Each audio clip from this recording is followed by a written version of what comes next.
महासचिव और राज्य प्रदेश कांग्रेस कमेटी की तरफ से मेरे सहयोगी के रूप में बहुत ही वरिष्ठ नेता श्री अजीत यादव जी, हमारी बहुत ही प्रखर विधायिका बहन कुशवाहा जी, हमारे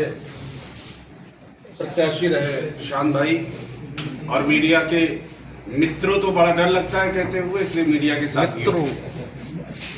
तो मैं आप सबका सबसे पहले बड़ा शुक्रगुजार हूं कि आप सब लोग बड़ी संख्या में यहां पर एकत्रित हुए। जैसा कि रोहित भाई ने बताया, मेरा ये सौभाग्य रहा कि दुनिया के सबसे बड़े छात्र संगठन भारतीय राष्ट्रीय छात्र संगठन NSUI के राष्ट्रीय अध्यक्ष के रूप में मुझे काम करने का सौभाग्य मिला। साथ ही साथ कांग्रेस पार्टी के अल्पसंख्यक विभाग के राष्ट्रीय अध्यक्ष के रूप में, तेलंगाना प्रदेश कांग्रेस कमेटी के प्रभारी के रूप में, अखिल भारतीय कांग्रेस कमेटी के राष्ट्रीय प्रवक्ता के रूप में और विधायक के रूप में भी मुझे काम करने का सौभाग्य पार्टी नेतृत्व के निर्देश पर समय समय मिलता रहा है। धौलपुर और राजस्थान पार्टी के लिए बेहद महत्वपूर्ण है और इसलिए महत्वपूर्ण है कि राजस्थान ने हमेशा ही, जब कांग्रेस पार्टी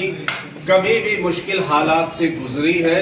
तो राजस्थान की जनता ने कांग्रेस पार्टी में गांधीवादी विचार में विश्वास व्यक्त करते हुए हमेशा ही पार्टी को ताकत देने का काम किया। पार्टी नेतृत्व के लिए निश्चित ही चिंता का विषय है कि देश के सबसे बड़े दल होने के बावजूद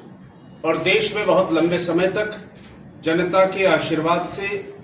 सत्ता के माध्यम से सेवा करने के बावजूद 2014, 2019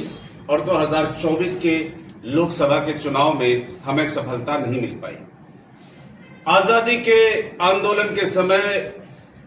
महात्मा गांधी केवल एक बार 1924 में कर्नाटक के बेलगामी में पार्टी के राष्ट्रीय अध्यक्ष निर्वाचित हुए थे। महात्मा गांधी की याद में 2024 में कांग्रेस पार्टी का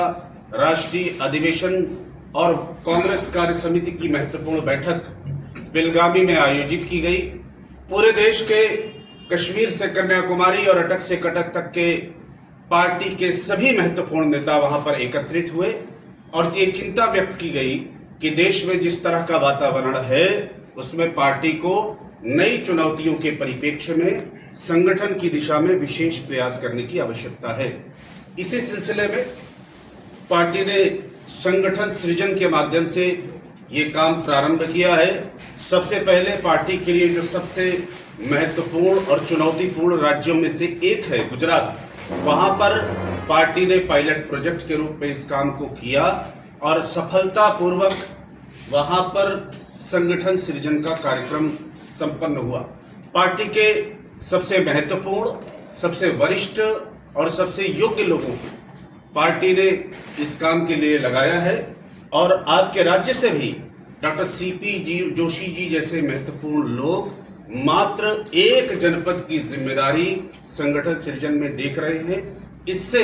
आपको ये अंदाजा हो सकता है कि इस कार्यक्रम को लेकर पार्टी का शीर्षस्थ नेतृत्व कितना गंभीर है। मेरा ये सौभाग्य रहा है कि संगठन सृजन में मुझे मध्य प्रदेश के उज्जैन में, जहां महाकालेश्वर का मंदिर है जिसकी बड़ी मान्यता है, और मध्य प्रदेश के मुख्यमंत्री स्वयं जहां से आते हैं यादव जी, वहां पर मुझे काम करने का सौभाग्य प्राप्त हुआ। उसके पश्चात मैंने फरीदकोट पंजाब में भी संगठन सृजन का कार्यक्रम अभी किया है और पिछले 4 दिनों से लगातार धौलपुर में मैं संगठन सृजन के संबंध में कांग्रेस पार्टी के एक एक कार्यकर्ता के साथ संबंध और संवाद स्थापित करने का प्रयास लगातार कर रहा हूं। मुझे इस बात की बेहद खुशी है और पार्टी नेतृत्व को भी इस बात का बहुत शिद्दत से एहसास है कि पिछले लोकसभा के चुनाव में जब पूरे देश के अंदर लोकतंत्र, संविधान और लोगों के मौलिक अधिकार के विमर्श पर चुनाव हो रहा था, तो धौलपुर की महान जनता ने कांग्रेस पार्टी की विचार में और कांग्रेस के नेतृत्व में आस्था व्यक्त करते हुए कांग्रेस पार्टी का लोकसभा का प्रत्याशी यहां से विजयी करने का काम किया। साथ ही साथ पिछले विधानसभा के चुनाव में 4 में से 3 विधानसभा क्षेत्रों में कांग्रेस पार्टी को भारी सफलता मिली और हम आशा करते हैं कि आगामी विधानसभा का चुनाव जो 2028 में संपन्न होगा उसमें कांग्रेस की सरकार 2/3 बहुमत से तो बनेगी ही, साथ ही साथ धौलपुर की चारों विधानसभाओं में हम भारी बहुमत से सफलता अर्जित करेंगे। आज ये मेरा धौलपुर का अंतिम दिन है। हम लोग 2 ब्लॉक कवर करेंगे आज, सरमत्रा और बसेड़ी। उन 2 ब्लॉक के पार्टी के कार्यकर्ताओं के साथ बातचीत करेंगे। हमें खुशी है कि इस जनपद के अंदर कम से कम 20 लोग ऐसे हैं जो कि नेतृत्व करने में सक्षम हैं और उन्होंने अपना आवेदन किया है कि वो जिला कांग्रेस कमेटी के अध्यक्ष बनने के इच्छुक हैं। किसी भी राजनीतिक दल के लिए ये बहुत खुशी की बात हो सकती है कि उसके पास जनपद के स्तर पर, विधानसभा के स्तर पर और ब्लॉक के स्तर पर नेतृत्व हो। अलग अलग जातियों के, अलग अलग समूहों के, अलग अलग धर्म के, अलग अलग क्षेत्र के और अलग अलग आयु वर्ग के बहुत सारे लोगों ने अपना आवेदन दिया है और मैं लगातार 1 to 1 हम और आदरणीय यादव जी मिलकर एक एक साथी से उनसे बातचीत कर रहे हैं। तो ये मूल विचार है। मीडिया के किसी भी साथी का कोई भी प्रश्न है तो वो आमंत्रित है। देखिए, मेरे पास धौलपुर और सवाई माधोपुर, सॉरी धौलपुर और करौली दो जिले हैं और 1 लोकसभा क्षेत्र है। हमें ये जो रिपोर्ट है ये दीपावली के फौरन बाद 20 तारीख को दीपावली है, 22 और 23 में ये रिपोर्ट हम सबमिट करेंगे और उसके पश्चात वो राज्य के नेताओं से भी विमर्श करते हैं और साथ ही साथ श्री किसी वेणुगोपाल जी जो संगठन के प्रभारी हैं, प्रभारी महासचिव हैं, उसके बाद जो राज्य के प्रभारी हैं श्री रंधावा साहब जो पंजाब से संबंध रखते हैं और साथ ही साथ प्रदेश कांग्रेस कमेटी की जो महत्वपूर्ण नेता है, प्रदेश कांग्रेस कमेटी के अध्यक्ष, पूर्व मुख्यमंत्री और अन्य महत्वपूर्ण नेता, उन सब से पार्टी विमर्श करती है और उसके बाद सभी जातियों को, सभी समूहों को, सभी आयु वर्ग के लोगों को बातचीत करके फिर जिला अध्यक्ष का चयन होता है। मुझे ऐसा लगता है कि 30 के आसपास, संभावित तिथि बता रहा हूँ, 30 के आसपास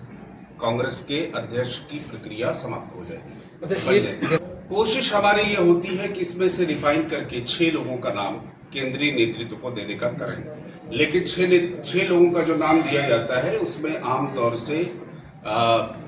जातियों का भी ध्यान रखा जाता है, उसमें महिलाओं की भागीदारी को भी सुनिश्चित किया जाता है। साथ ही साथ उसमें ये भी हो सकता है कि कई सारे योग्य लोग हैं जो युवा हैं और उनकी उपयोगिता राज्य के स्तर पर, राष्ट्रीय स्तर पर, अन्य राज्यों में संगठन के काम में, जनपद में संगठन के काम में, चुनावी राजनीति के रूप में, ऐसे बहुत सारे योग्य लोग हैं जिनको पार्टी अलग अलग स्थानों पर जिम्मेदारी देने का काम करेगी। क्योंकि जिला अध्यक्ष तो हम एक ही व्यक्ति को बना पाएंगे, लेकिन अन्य लोग भी हमारे लिए कम महत्वपूर्ण नहीं हैं। उनकी भी उपयोगिता पार्टी समय समय पर करती है और मैं समझता हूं कि यहाँ पर जो भी योग्य लोग हैं उन सभी लोगों को एक अध्यक्ष के अतिरिक्त अन्य लोगों को भी पार्टी का नेतृत्व समायोजित करने का काम और संगठन में जिम्मेदारी देने का काम और चुनावी राजनीति में हिस्सेदारी देने का काम करेंगे। हमें खुशी की बात है कि कांग्रेस का नेतृत्व विशेष रूप से श्रीमती सोनिया गांधी जी महिलाओं की भागीदारी को लेकर, उनकी हिस्सेदारी को लेकर गंभीर है। महिला आरक्षण का पूरा विचार श्रीमती सोनिया गांधी जी और कांग्रेस पार्टी का था और है और हमें खुशी है कि यहाँ पर कई महिलाओं ने बहुत ही मजबूती के साथ आवेदन दिया है और किसी भी मामले में वो पुरुषों से पीछे नहीं दिख रही।